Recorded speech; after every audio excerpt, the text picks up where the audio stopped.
Thank you. Okay, so we are on.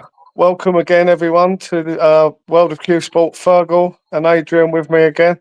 How you doing? I'll start off with you, Adrian. Hello, Dan. Hi, Fergal. How are you? Good, Adrian. How are you? I can't hear Fergal. I'm not sure why. Is that good or bad? I can hear him. So maybe if you, I can definitely hear him loud and clear. Okay. Let me see what I can do here. Default. StreamYard's changed since I was last on it. Okay. So default speakerphone or headset earpiece. Let me click on Fergal.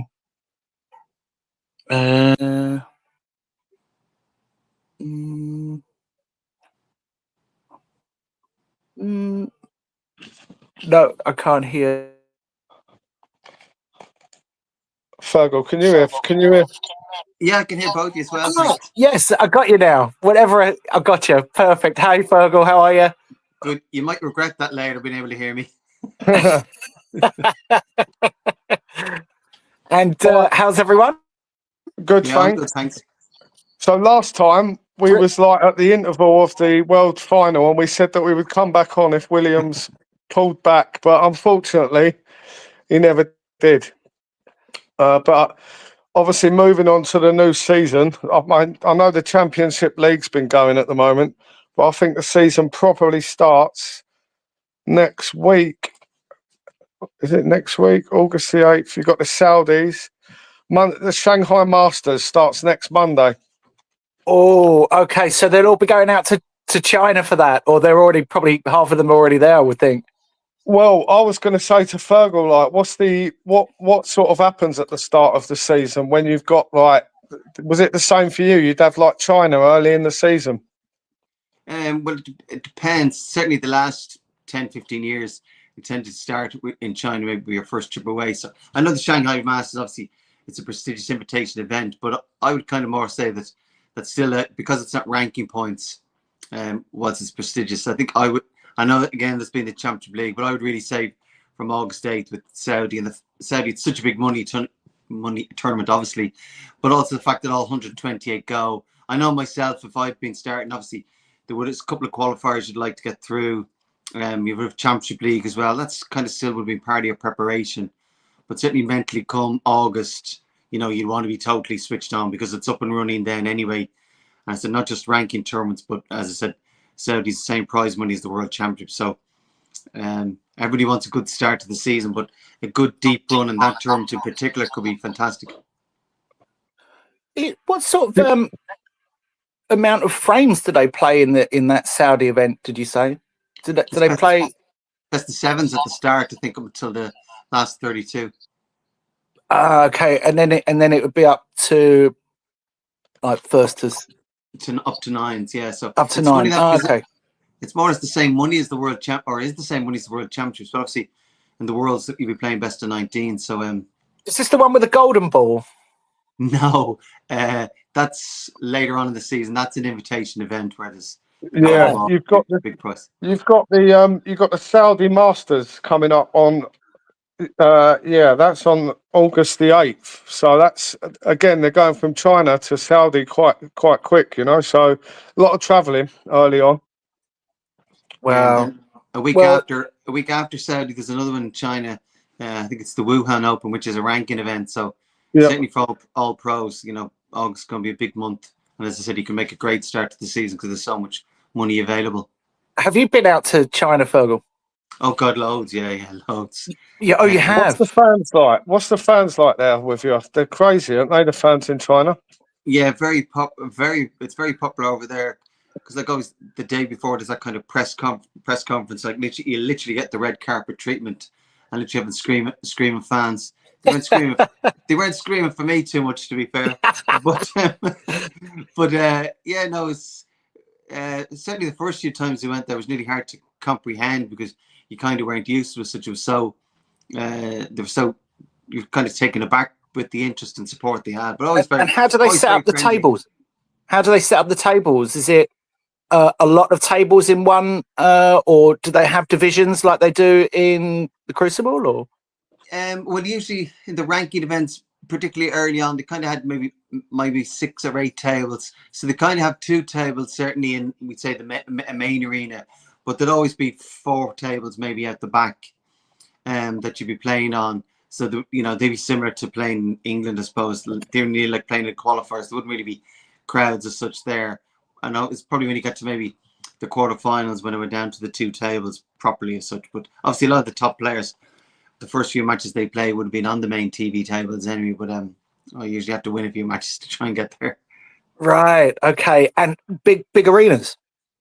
Yeah, big massive halls, really like sports halls, and obviously it wouldn't all be used up with the snooker because the hall would be that big. But sometimes there could be a little bit soulless. The place is playing, to be fair, particularly if you were out the back, as it says, maybe early in the morning. There was nobody really watching. But once you did. I was fortunate, obviously, to play on the main table a good few times, and when there was a good crowd there, that was a very good atmosphere.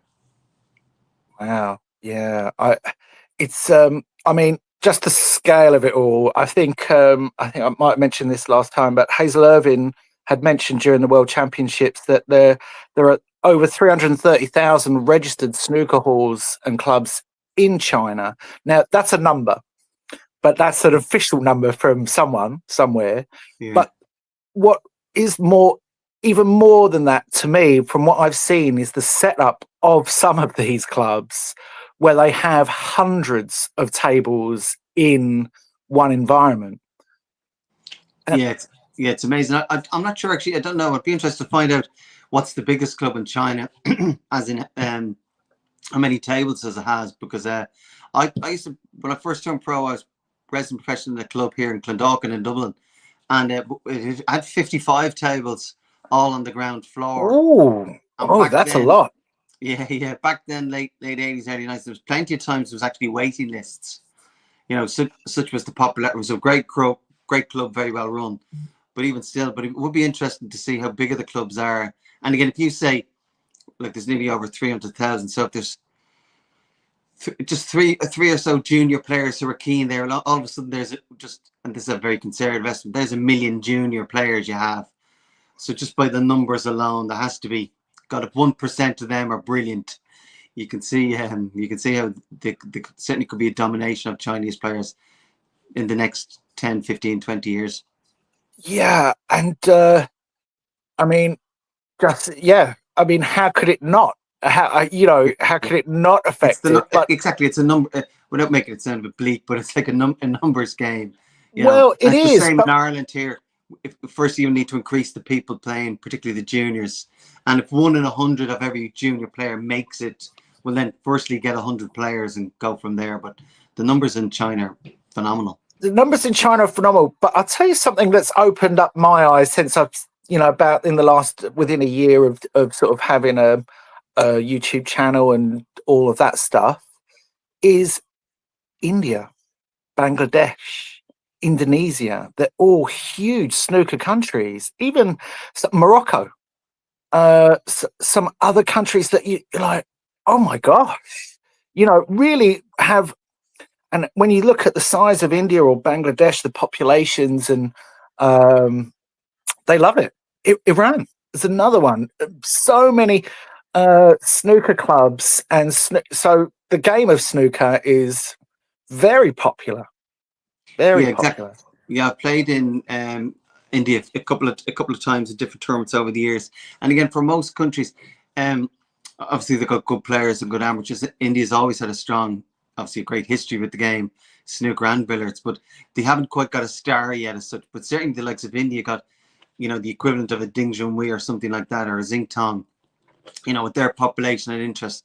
Again, that could be explode. That could be another massive market, for the game as well. So it's certainly spreading throughout the world. But in all those places, to really get it to promote, I think you need a star. I still think actually Germany is still is very popular, is bubbling under. But I think if Luca Purcell, for argument's sake, was from Germany, I think Germany would have totally exploded even more so. But they've had good players have threatened. But I mean, it certainly helps. I go back as a kid to the tennis in Sweden, and once Borg came through, plenty of players followed him. So That's whilst right. there's great The likes interest of in those Edberg countries, came on after them. So yeah, exactly, and loads of so you get and like when you played, there have been people looking at your game and wanting to be in your position, and to beat you and play you and meet you. It's a lovely way to have role models.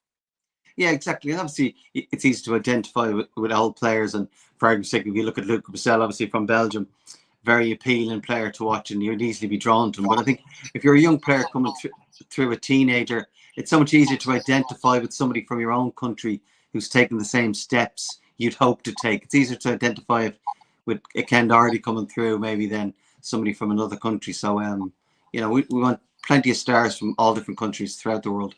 It's fantastic position snooker's in. It's really just we've been used to having from the British Isles and Ireland domestic stars, people that have been, and obviously that suited television audiences and figures here. But I wonder how that will affect things going forward if, on an international field, if the field that was taking place in the tournament didn't include anyone from the British Isles and Ireland, the popularity would that wane a little bit if it was here? Probably. I don't know. I think so. I think so. Just if there's a lot of, we'll say, the Chinese players, and I think it's not where they're from. Just the language is obviously a bit of an issue. And again, how many snooker players from Ireland and Britain can speak good Mandarin? Little or none. But I think the fact, if they're still doing interviews in Chinese, which is totally understandable, it's harder to identify. And again, snooker in the 80s, why it was so popular was the characters, and we knew the characters. Now they kept generally, it was like a soap opera, you got to know your characters. And that's a little piece, even if you knew more about the players from China, that for argument's sake, these two practiced with each other, or they were rivals, or there's some bit of needle between them, or something you could identify with, or pick a player to cheer for or whatever. But if you don't really know too much about either player in any sport, you tend to be a little bit not as interested. So there's probably work for World Snooker to these Chinese players, and they've already broke through, and there's going to be more of them, that we know a little bit more about them, their personalities. I think that's going to be important, that we can really take them. Yeah, and just looking at Xintong, he had a great moment with Ronnie O'Sullivan there when he beat his hero, and applauded him off and everything else. And I'll just look at some of the Thai players in the past. There's some characters, and it's just if the top end of the tournament is flooded with a load of people that don't recognise or haven't, Brissell's a character. He's brilliant. Yeah. I love watching him play, and he's just I suppose a bit of the careless nature is that you can still be brilliant and not and have fun with the game. Yeah, I think probably people identified him a little piece because he can make maybe that careless, sloppy mistake. You can make yourself in the club, and yet he's still so appealing. But that's the thing. The players from China, they obviously have character. They've obviously got strength of character to have generally left home, based themselves in England. But without being able to speak the language, it's hard for their personality to come through. And I said it's the same would apply. I'm sure there's probably people in China who some of the English and Irish players, they don't overly take to, and we'd know them as great characters, great personalities, but unless you actually hear them talk or speak to express themselves fully, and to be fair to Xintong, his English is improving, and small little things like just a smile and a wave can mean a lot. That's kind of universal language, but unless you can actually speak the language, it's harder to see that full personality in total bloom. Yes, but I'm just thinking back to sort of Hendry, who really, you would have played a number of times over many years, and he was very concentrated. And Davis, he was quite, although he came renowned later in his career for being boring and that, and used that to his credit. But really, the concentration of the game, and in the heat of the battle, in pressure situations, sometimes everyone's different. Yeah, exactly. And again, certainly you weren't getting too many laughs out of me when I was playing. I was obviously, right. I was very intense, and I suppose Steve Davis was probably the start, but he was the, obviously not just playing, but also he certainly didn't really do much socializing with other players, and he kept that distance, that kind of that aura he had. Stephen Hendry was obviously a little bit more. I think Steve Davis back in the day, he wouldn't even socialize at all with any players. Stephen, because he was part of the like a management group, he did socialize with people and could be good company. But however, you knew the very next day, regardless of how well that you had a chat or gone on without having a meal, you knew he wanted to absolutely bury you the next day, which was fair enough.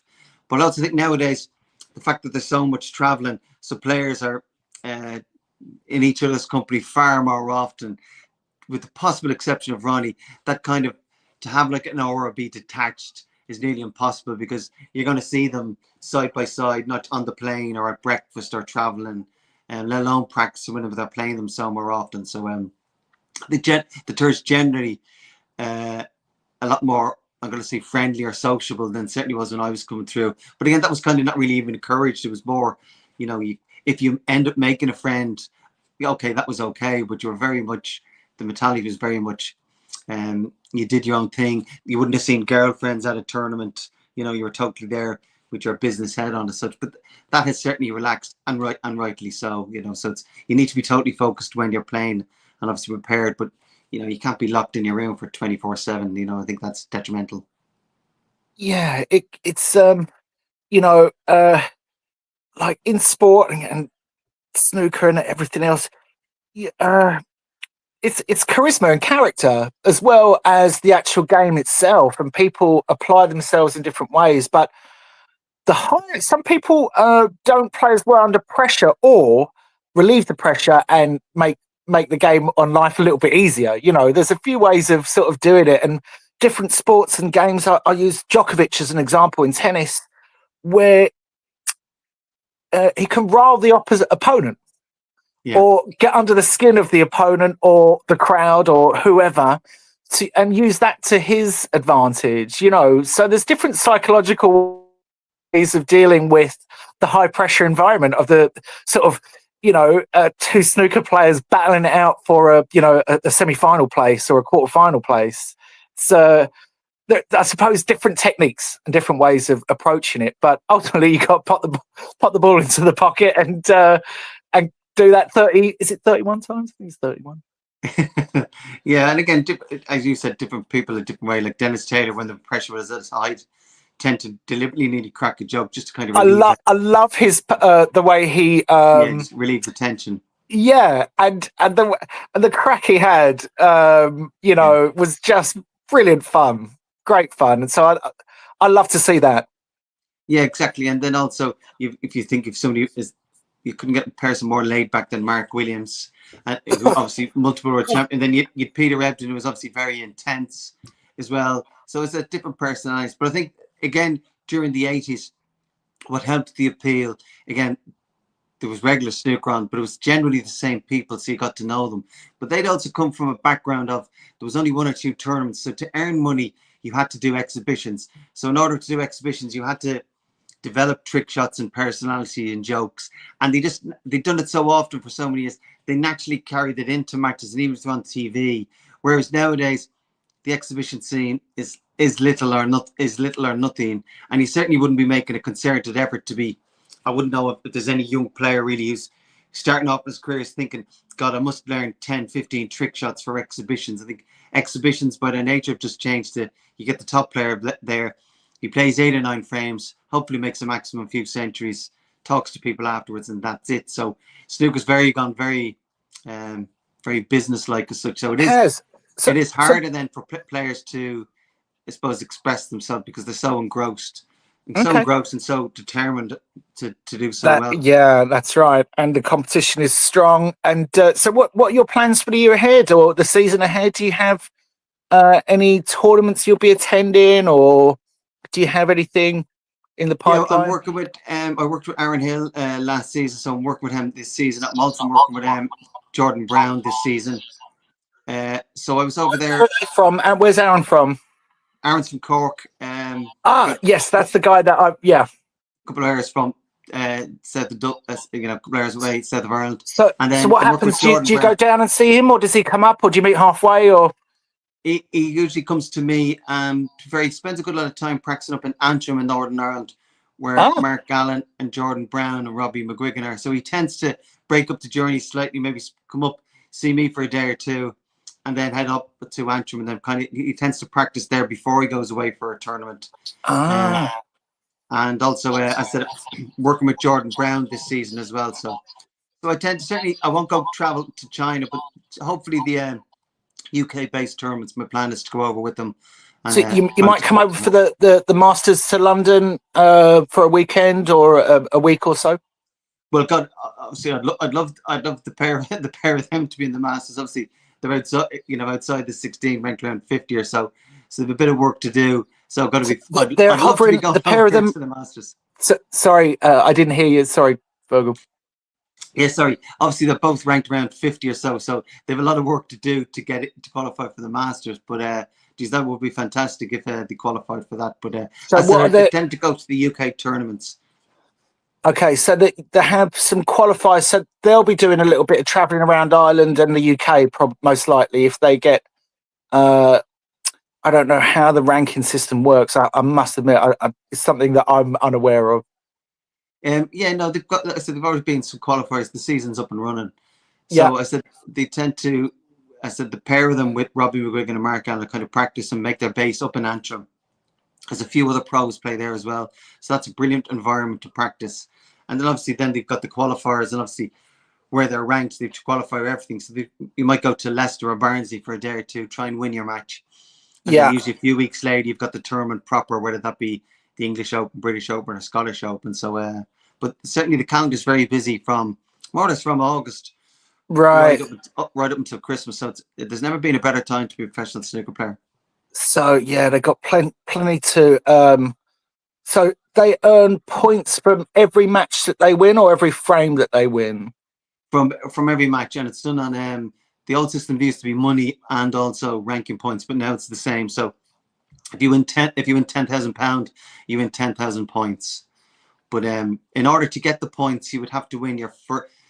You could lose your first match in a tournament, and you would still maybe, for argument's sake, get the £5,000, but you wouldn't get the ranking points. You'd have to win a match to get the ranking points. So it's been simplified for the layman. Yes. Yeah, exactly. Brilliant. Well, I'm all for that. Yeah, exactly. Yeah. The old system was quite tricky, all right. Yeah. When you start seeing decimal places, Fergal, it's like Yeah, but it used to be hard in the old days, because then with the points in some terms, if you lost your first match, you got half points. Other times, 30 points, and a winner of a ranking event got 3,600 points, and it was very complicated. Whereas it's much easier for, you could say, if you're not a snooker fan, to follow it. Yeah, and this is the WST or the WPBSA? WST. Well, the WST is probably, say, the commercial side of the old governing body, which was the WPBSA. So the WPBSA is more, we say, rules and governance of the game, and the WST is the tour and the commercial side. So the one that Barry Hearn and it's WST is where you'd get to see the rankings, for example. Would that be? Yes. WST. That's the website to go on. Okay, right. And what number do they got to be? 500 players? No, there's only 128 on the tour. There's only 128. Obviously, there's a couple of wild cards, but no, there's only officially ranked 128 players, and then obviously you've got the Q Tour, which is the secondary tour. Players try and come through that as well.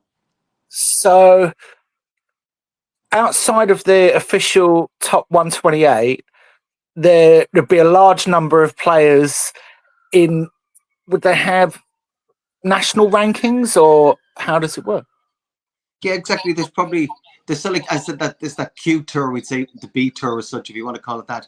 And this, over the course of the season, I think there's maybe 7 events, and again they have their own ranking system. So I think the number 1 from that system becomes a pro, and then the next 16, a playoff at the end of the season, there's another spot available, and then a lot of those players obviously then will go on to Q School if they don't get through, and also might be competing in European Championships, World Championships, in addition to their own country. So, and same in Ireland here, those amateurs would still have their own ranking system. So the top amateur players would try and qualify to play for the European amateurs and the world amateurs, and then also play the Q Tour. So even if you're not a full-time professional, there's still, at the high level of the amateurs, still an awful lot of tournaments in snooker to play. Yeah, there must be. I'm just thinking of I only have reference to sort of my local club. That's all I play really. But a lot of people mention the Q School, as a sort of conversational point or something they'd like to do at some point. If they're reasonably good at the game, the Q School. So they must be dotted around this, the UK and Ireland. I don't know how that works, but with the Q Tour as such, that's there's a few in the UK, but they've actually spread it to the other ones. Tend to be in Europe as such, and then the Q School is just run over a couple of weeks in the summer. So when you've played in those Q Tour events, or you've never played a tournament before, it doesn't matter. You literally pay your money, and over those couple of weeks, and again, there tends to be maybe around 200 players. They literally run 2 tournaments, and when it gets down to the semi-finals, the last 4, those 4 spots are up on the tour. So those 2 tournaments would produce 8 players. So it's very. I actually played in a few years ago. There was actually 3 events, so the 12 players came through. But very, very cutthroat, because when it gets down to your last match, you either become a professional for the next 2 years if you win. Yeah, it's a heartbreaker, that one. Yeah, absolutely. Yeah, yeah.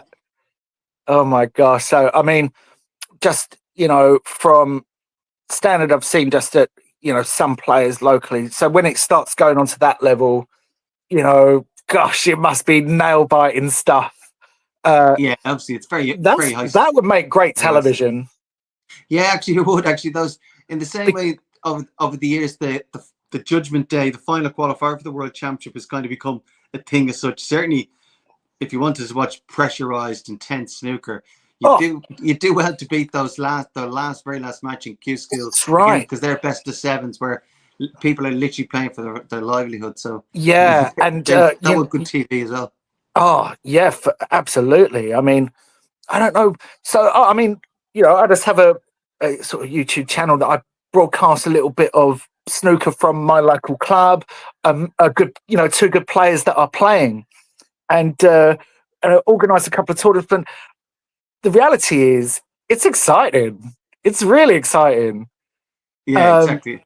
And people are watching. People love watching that stuff. It's great.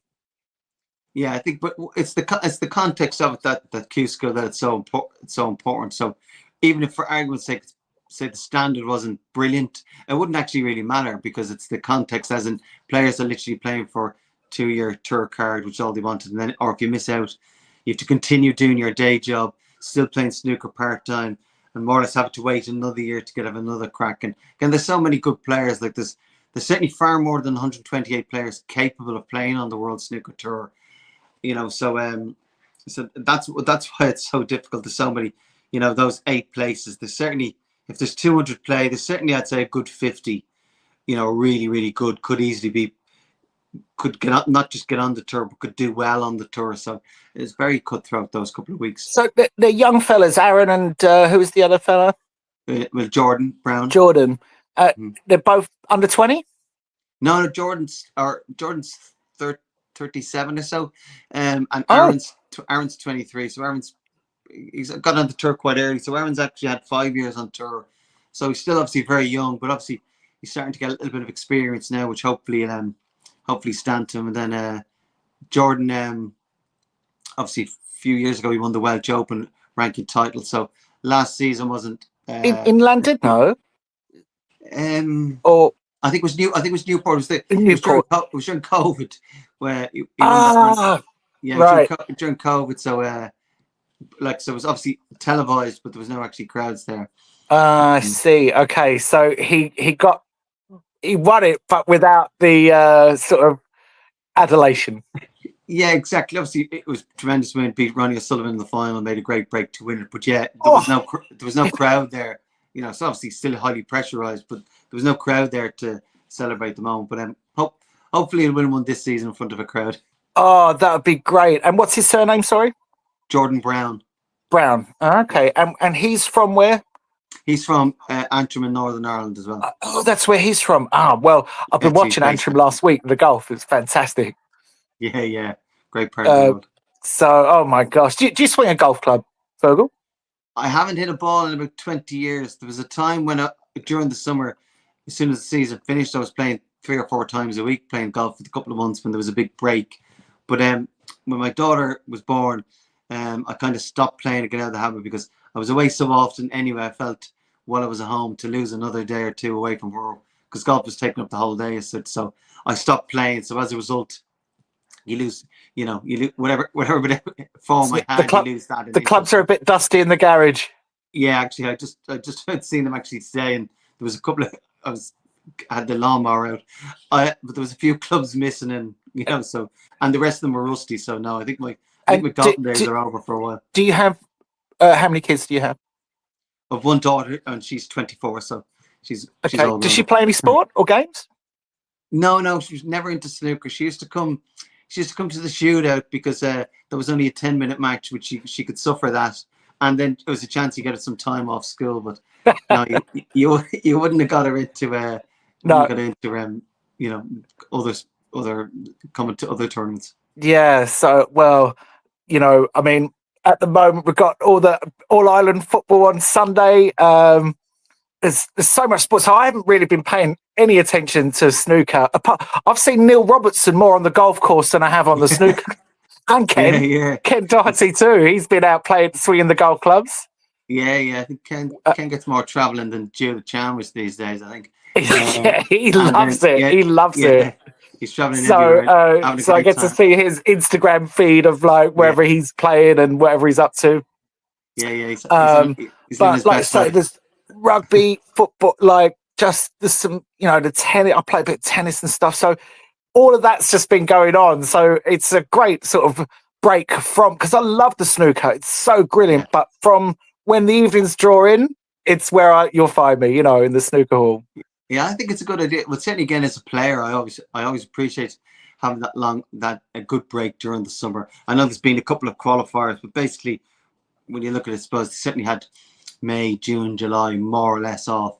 I said once it's August now, it gets busy, and through September, very, very busy. Yeah. But I think players appreciate having that clear break for themselves mentally, good or bad, to have that break, but also to then spend some time with the family, quality time, because absolutely, you're away so often. I think that's important. Yeah, exactly. And even as a viewer, as you said, to have that little bit of break and watch other sports. Whereas if there was throughout the whole year during the summer, you get sick of it. You get sick of it. And it hurts again. I'll tell you what I did see though on Stephen Hendry's Q-tips. I'm sure everyone has seen at least a little bit of that, but he's got a great YouTube channel. Yeah, and he had Jason Ferguson on there, head of World Snooker, a couple of weeks ago. And a lovely little exhibition, couple of frames, and he'd be similar age to you, Fergal, would he, Jason Ferguson? Yeah, it was just a couple of years older. So when I was first coming through, he'd already been pro a couple of years. He was slightly older, so it came really through with Ken. I think actually Ken might have beat him in the World Junior final. So I think he's similar to Ken, like 2 or 3 years older, but very, very good player back in the day. And to be fair to him, he still looked good on the table against Hendry. He was doing some great screwback shots and stuff, but he looked handy enough. But they were having a nice chat while they were playing, which is always nice too. And that would be a lovely thing to do, Dan. I'm just thinking out loud. If you're in town, Fergal, we could have a frame and a chat while we're playing. Be lovely. Sounds good. Yeah, sounds good.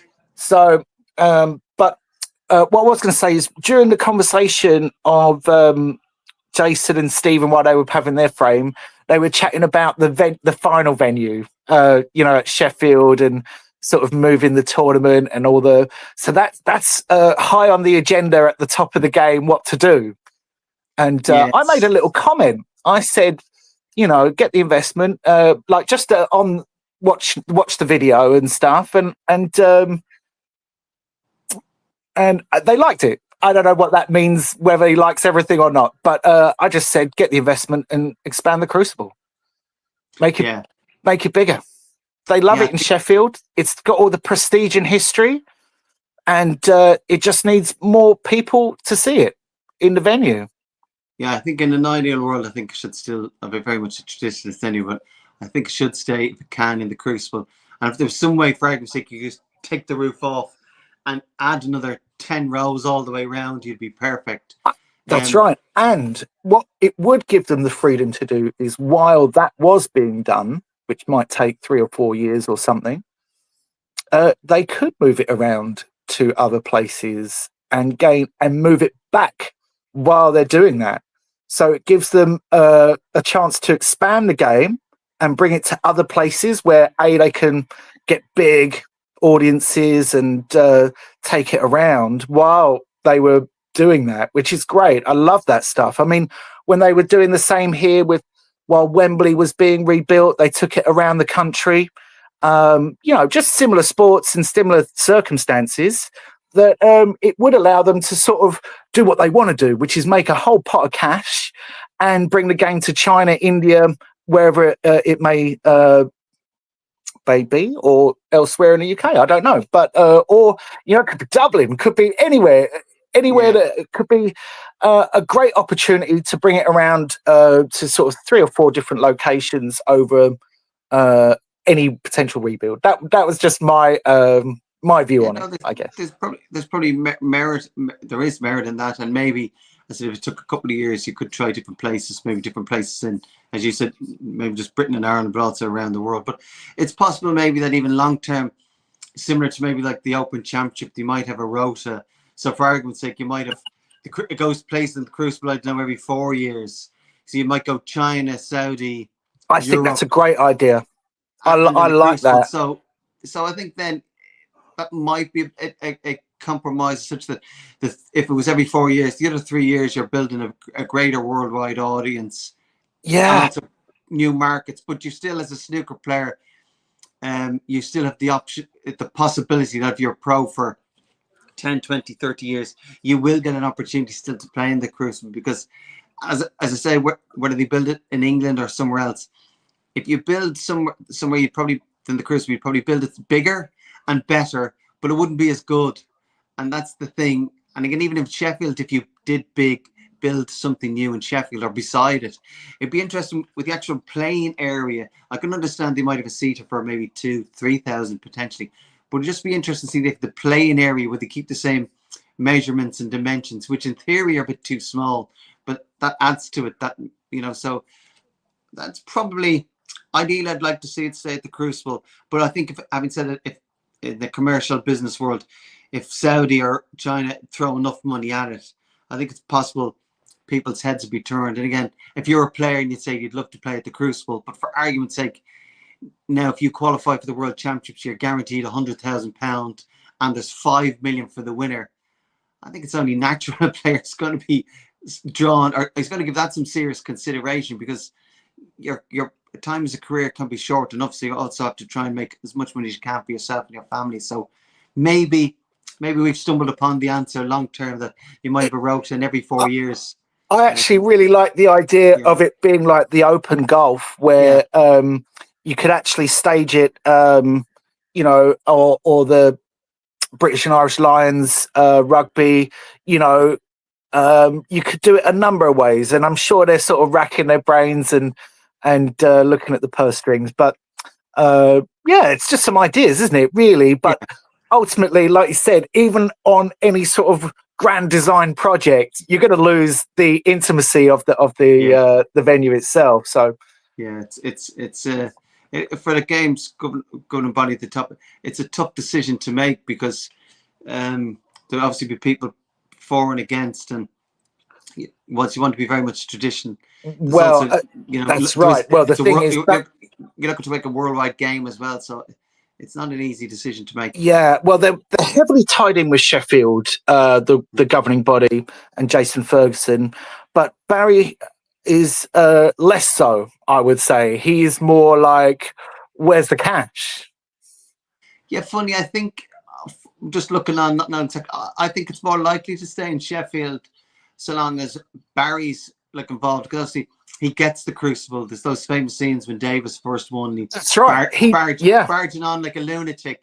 So he gets, think he gets the crucible. It's possible if down the road others, or maybe if Eddie was more of, Eddie doesn't have the same background in snooker. Snooker was Barry's first love. Boxing is Eddie. So I'm not sure how much Eddie will ever be involved in snooker or whatever. But I think Eddie probably of the Herons would be more likely to move it or sell it to the highest bidder. I think Hearn is probably conflicted. He's very much a businessman, but he gets the crucible, he gets the significance, and to take that opportunity away from players, the opportunity to play there, that's a big call. And just again repeating it, maybe that a 4-year rota, as said, Saudi, China, and another another part of Europe might well be the answer.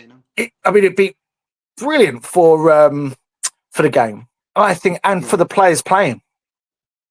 Yeah, you're getting your balance that you have the tradition, regardless of the prize money, even if it wasn't as good, for argument's sake, you're getting still over the course of your career, you still get the opportunity to play or qualify for the crucible. And in the meantime, what you might lose by missing out on the crucible, hopefully, are more than making up by financially. So you've earned a fantastic amount of money, even if you only got to the quarterfinals of the World Championship, but you earned, I don't know, $500,000 or something. And to expand the game, so just on my little expedition in the last year, and obviously seeing the Brazil, Mexico, countries that play snooker, a lot of people play it. Obviously, Canada.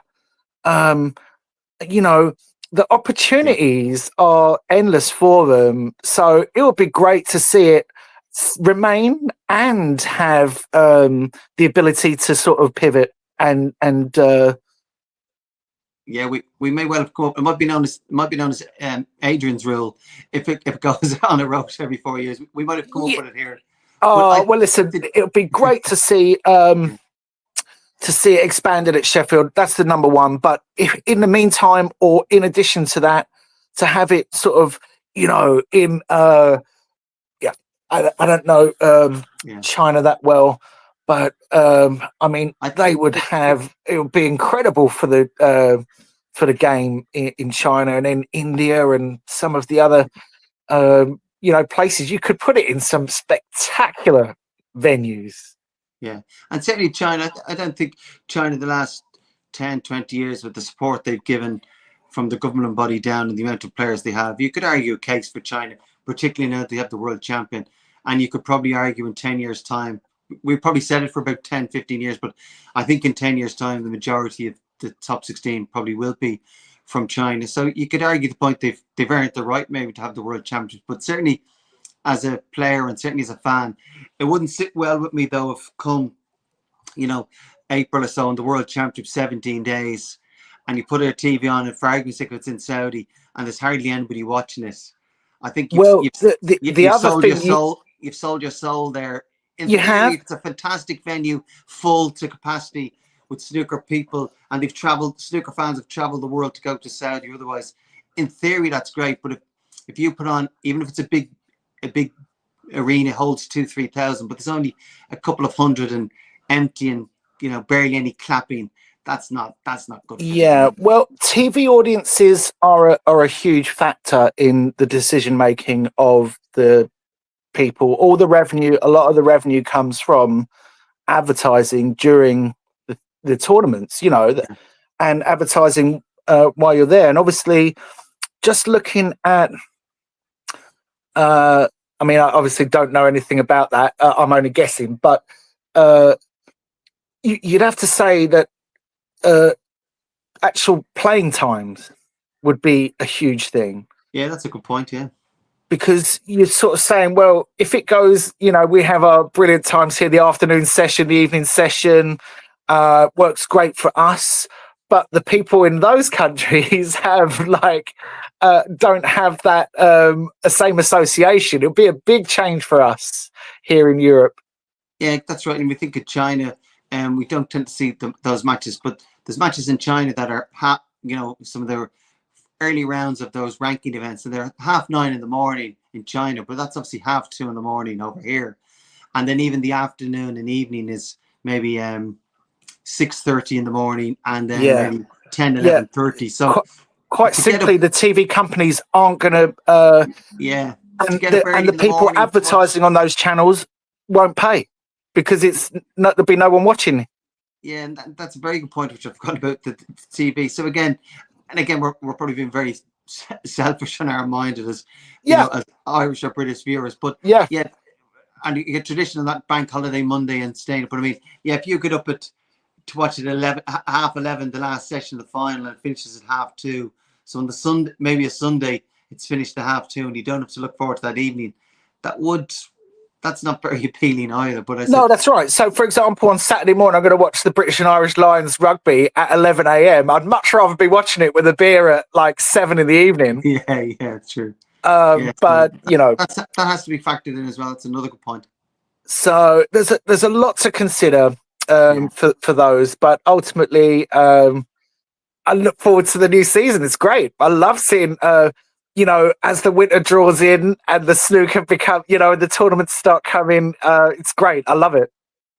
Yeah, I think, as I said, there's been a good break. So certainly that there's an actual appetite now for it. But I actually do think if we're questioning whether Saudi should or not have the world champions, I certainly think Saudi having the first big ranking event of the season that all 128 players go to. So you've got the TV coverage of that, but then ultimately it's because the prize money is so big, same as the World Championships, $500,000. So it's literally going to be career or life changing. So I'd love to see that somebody the PIF in Saudi, they have all the collateral anyone could ever have, and they are very interested in providing a platform for more than snooker, other sports. It's a huge investment that they're reinvesting all that oil money that into sport, and the very fact that it could provide more competitions, and it's just really, I suppose, the scope and scale of the investment, which it's just massive. And then if someone's throwing up that much money at it, you can't not the people at the top will go with that. Yeah, I think you certainly have to consider, as I said, even if you're very much traditionalist, the World Champions being an example. So no, should never move. And as a player, I want to pay the crucible. But I said, all of a sudden, if you're on 100 grand, if you qualify and there's 5 million the winner, that's bound to probably turn your head, like I think. But Saudi Arabia, again, they said, obviously the boxing and also them, the live golf. And we've heard of, apart from what the purses, but also the amounts of money those top golfers have been paid nearly as a signing on fee is astronomical. So you certainly want snooker to get a piece of that. And we want the snooker players to be, we'd like all 128 players on the tour to be millionaires. But having said that, there is a balance. So certainly a couple more tournaments in Saudi. And probably if there's a fourth ranking event, a fourth major or triple crown, probably go to Saudi, maybe. Okay, the Masters invitation, but if you have the World, the UK, maybe one in China is the third major, and one in Saudi. But I'd still, having said, so as big a tournaments as you like, but I'd still be reluctant to take it away from the Crucible. To be that's right, but I agree with that.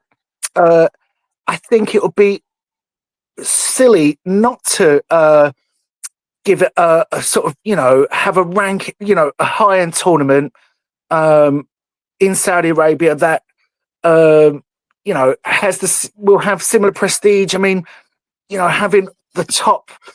I mean, it's a fantastic opportunity.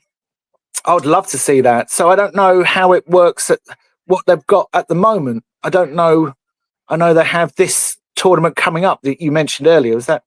Yeah, they just, like I said, later on in the year, they have that, the invitation tournament and the one with the golden ball for the 147. But this is obviously a big ranking event. And I said, ranking wise, points wise, and money wise, it's the same as the World Championships. Obviously played over a shorter distance. And I think certainly for the first tournament of the season, to have it there gives it a lot of prestige and credibility. So right off the bat, it's a big tournament. Everybody's going to give it their full attention. And again, I said, so the calendar is also a significant. So it will be like an opener for the season, a big shebang. Yeah, absolutely. I think I said there has been the Championship League and a couple of qualifiers, but I think this, maybe not every pro played in that, but every pro is obviously going to go to Saudi for this one because the prize money is so big, you just can't afford not to play in it. And again, because of the shorter format, it probably opens the door slightly for, we'd say, the lower ranked players. And it would be fantastic if somebody came out of the pack, it ranked in the 30s or 40s, had a great week and got through. Not just that they won a ranking event, but they've won like $500,000. So not only is that obviously a phenomenal amount of money, but for the next year or two, the amount of ranking points they would have, they could literally shoot up from, you could shoot up from 70, 80 to easily top nearly 5 in the world just from one tournament. So to have that potential and that excitement and opportunity for each player is great. And particularly, I think, at the start of the season. So I'm certainly in favour of that. So again, it comes down to more players, because there are, more opportunities, more players. Like, we might end up seeing more brilliant players. I mean, that's ultimately, if they're playing more snooker with higher prizes and more people playing the game, we should produce better or more exceptional players. I can't, I'm just going with pure numbers. Yeah, exactly. It's not even so much the players on the tour, whether they be young players or seasoned players. You want them to earn as much as possible, but it's also it's the 10, 12, 13-year-olds around the world, boys and girls, but all around the world, who instead of maybe being drawn into golf or football because the money's so big, that they go, actually, my God, the world number one in snooker, he made 3.8 million, and the top 32 made over $1 million. God, that's phenomenal. So they're drawn into that to make it more attractive for them as well. Well, they could also do more for those age groups. Yeah, absolutely. Yeah, they could. Again, that's a good point as well. There certainly should be more tournaments for juniors. And obviously, I know that we say world championships, world under 20. Well, maybe that's right. If you gave the governing bodies the facilities and the cash to build the tournaments, to make the game popular, and I suppose, like watching, under 20s World Cup or rugby or whatever it is, the young tennis players, the young golfers, they all do it. I mean, it's just fantastic to see the youngsters coming through and what the next generation are doing. And with snooker in particular, you can have 10-year-olds hitting centuries. Yeah. But that's actually a very good point, because, and again, most of the players we're talking about that are going to be the top ranked on that Q tour, and most of the players coming through Q school generally be late, well, it could be early teens, but certainly late teens, early 20s. So that's the next, the top amateurs in the game in the world generally are in that late teens, early 20s bracket. So that's certainly World Snooker could look at to those new markets, is, for argument's sake, okay, we will give you a ranking event, but how about the week before you have an under 21 event with, again, something like, I don't know, 30, 40, 50,000 pound the winner, because the people that would go and play in that 50,000 pound, whilst it's a lot, would still go quick enough if you're traveling around for a year or two, Britain and Europe, paying all your expenses. So they're getting to travel the world, playing prestigious tournaments, but also earning real proper money, so that by the time they did get pro, they've money in the bank, more experience. So with that extra money, maybe they could give up work and practice full time, spend more time with coaches, mind coaches. That's right. I mean, you can't have sort of 14-year-olds flying around to the Middle East and Far East or what have you, in general. But you could certainly, from 16 to 21, you could have an event that took place in one in Europe, one in the Middle East, one in Africa, one in Asia, North America, South America. The prize fund would have to be very good, obviously, because, whatever way they worked, because obviously, this is those younger people, maybe just out of school, part-time job or no job, obviously their costs and expenses are very high. But that's it. In theory, if you had a tournament or two, if they could, those countries threw enough money at it that, that certainly there was no hotel fees.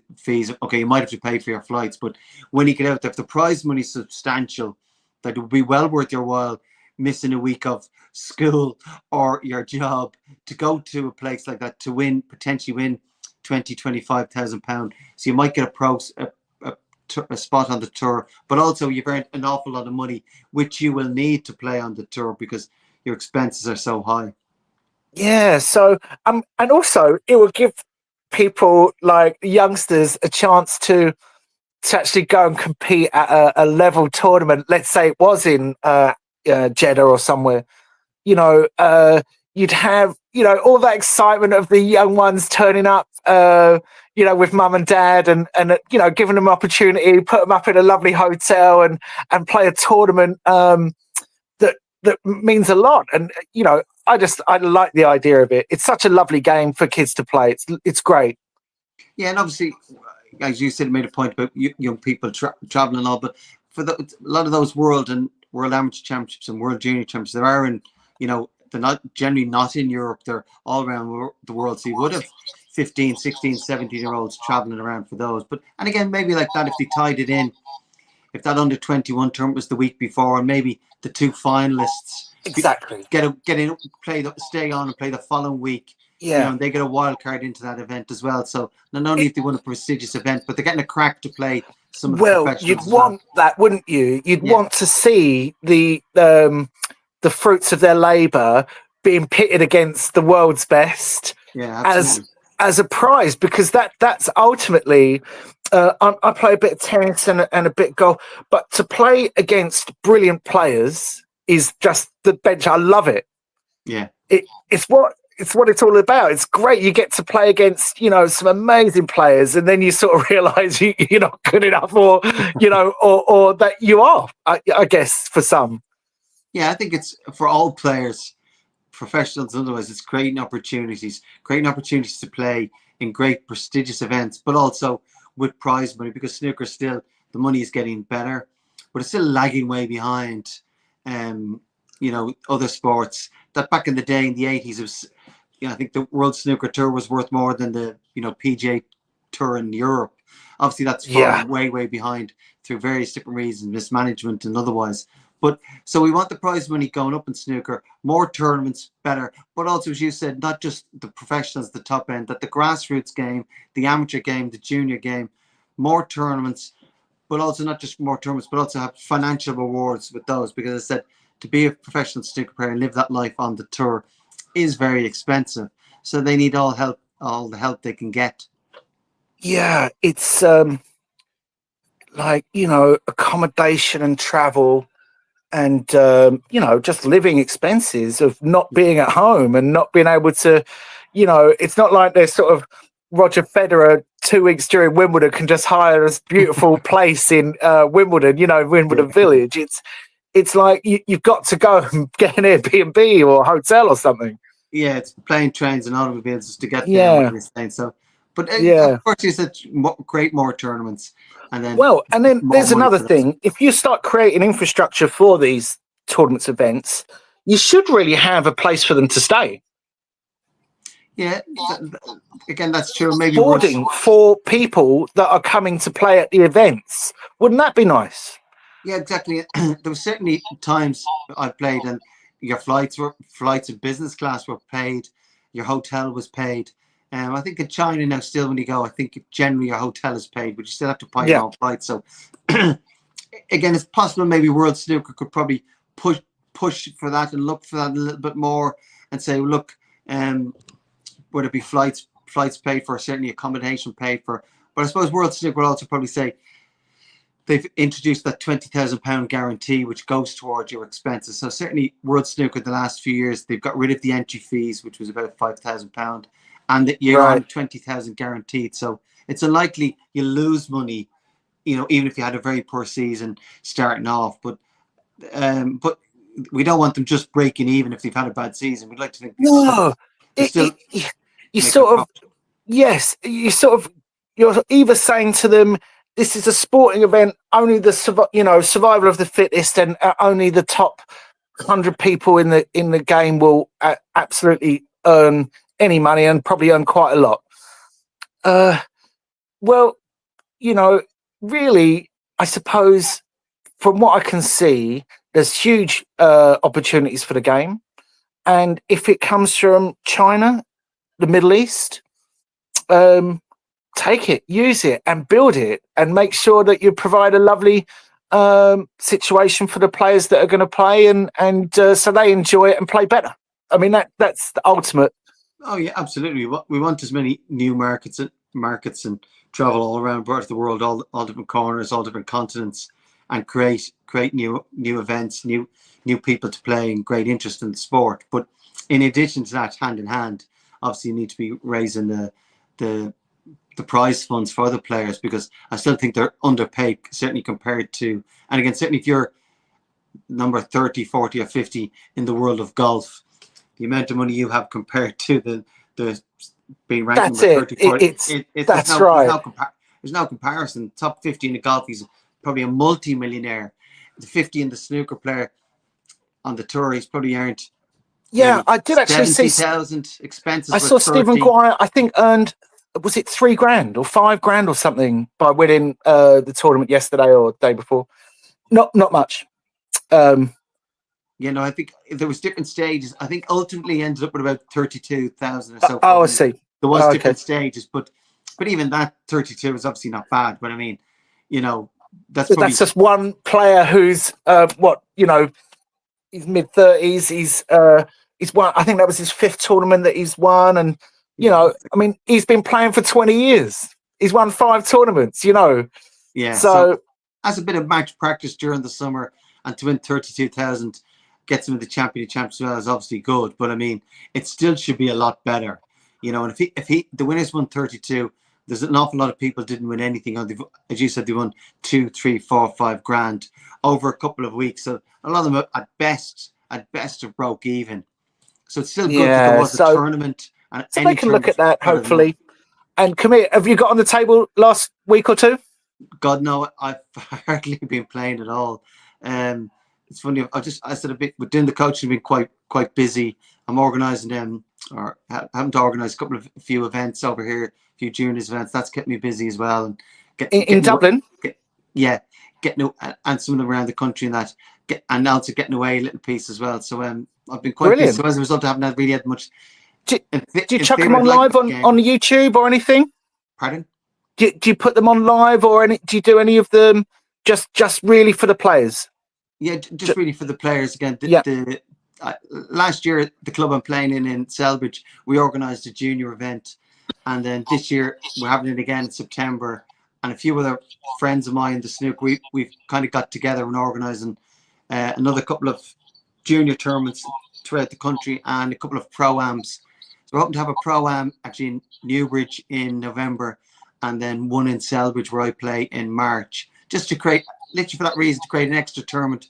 So for the likes of the young pros, get an extra tournament, the top amateurs, and particularly so the juniors.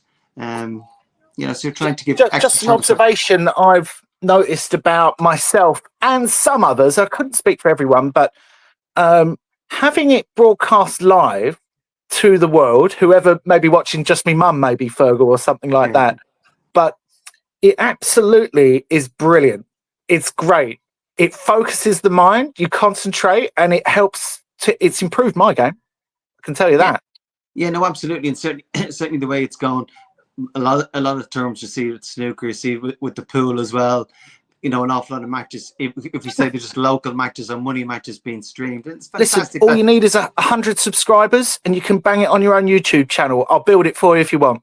Yeah, good. I appreciate that. And again, for that very reason you're saying, for apart from you playing, it adds a bit more importance. Their mums can watch, Fergal. Their uncles in Australia can watch. Yeah, it's absolutely fantastic. And you have a back catalogue of the games that have been played, so you can see what you did, what you didn't do, what you might have done, and have a record of your game. It's wonderful. Yeah, no, again, it's a very good point, because obviously the benefits, particularly, I said I'm talking about maybe the junior events. So as you said, they might be playing in Dublin, but their grandparents 3 hours away in Kerry can get to watch it. But also the juniors then, when the match is over, if there's a record of it, they can then look back at the match themselves. And you can see your opponent, what he's been up to.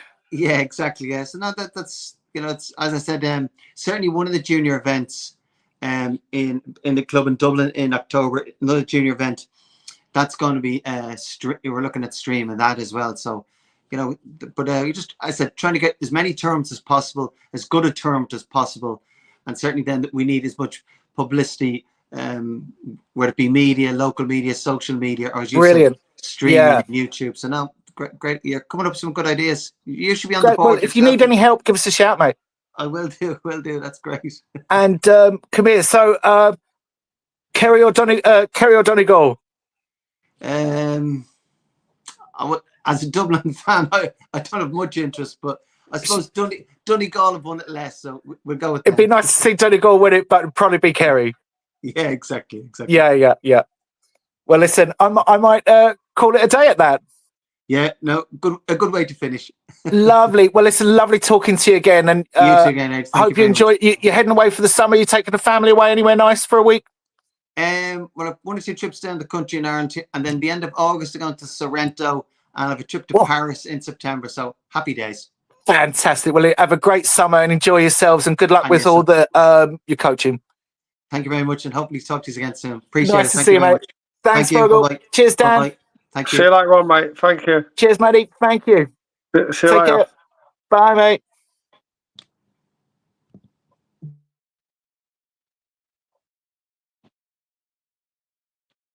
Oh. Thanks for watching.